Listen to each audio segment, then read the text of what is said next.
Today, we're going to talk about why your first camera should be a film camera.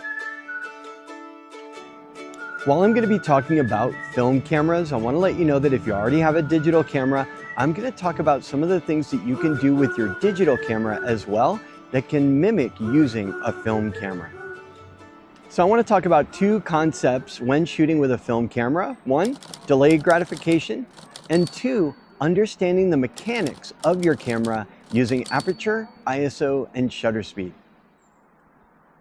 So delayed gratification for me is something that I really enjoy, and I can move on to the next image. I'm not tempted to look at that display to see whether that turned out or not. I know that I've got 36 images. If I want to retake an image just to be safe with different settings, I can do that, and then I can move on to the next shot. And it's kind of exciting when you get that film back from the lab, not knowing what your results are going to be, and then going through image after image. So far, I've been pretty fortunate, and my images are turning out really clean, and I'm really happy with the results that I'm getting through film photography. Now, I shot film from the 70s until the early 2000s, and then I moved on to digital, and then shot digital for many years. But I'm actually getting back into film photography and really enjoying it, and the group of people that are around that are enjoying it as well. And that delayed gratification is a big part of that process. So let's talk about mechanics. And you're probably wondering, why am I standing in front of this chain link fence? I made an image that I'll put up here that I took of a bridge that's beyond the chain link. And I used all manual settings on a digital camera in order to make it happen. And I also did it on film. And I used manual focus, and I was able to adjust aperture and shutter speed to be able to figure out how to get the best highlights, the best shadows to make this image happen.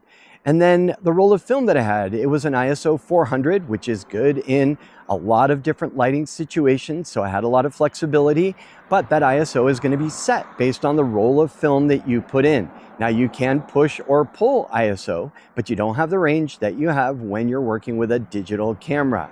Now, the purpose of shooting in manual is that you are able to understand how your camera works, how far you can push the ISO. Let's say that digital camera and it goes up to a crazy high ISO. Make images with that and then bring it back down until you get what you consider a usable image. Different lighting situations are going to use different ISOs. Now with film, I'm set with that ISO. Now, same thing with aperture or shutter speed, understanding depth of field and how to get that different focus effect, the background out of focus with your subject clear, using those fast aperture lenses to be able to make that happen. But also shutter speed, understanding slow shutter speeds and how that impacts the blur of images, whether you're doing panning photography or other types of images. So just know that all those mechanical settings do different things, and you have to learn how your camera acts and reacts with those different settings. And that's the way to learn. So I say either use a film camera to learn that, or use your digital camera in all manual mode. Now you don't have to shoot all the time in manual. Just try it out so that you understand what those limits are, so that when you do choose aperture priority, shutter priority, or higher ISO, lower ISO, you'll understand how it's going to interact with your specific camera. So that is the end of this video. I appreciate you hanging out till the end. If you have any questions, comments, or anything at all, go ahead and drop it below, and I look forward to hearing from you. My name is John Weinberg. Till next time, take care.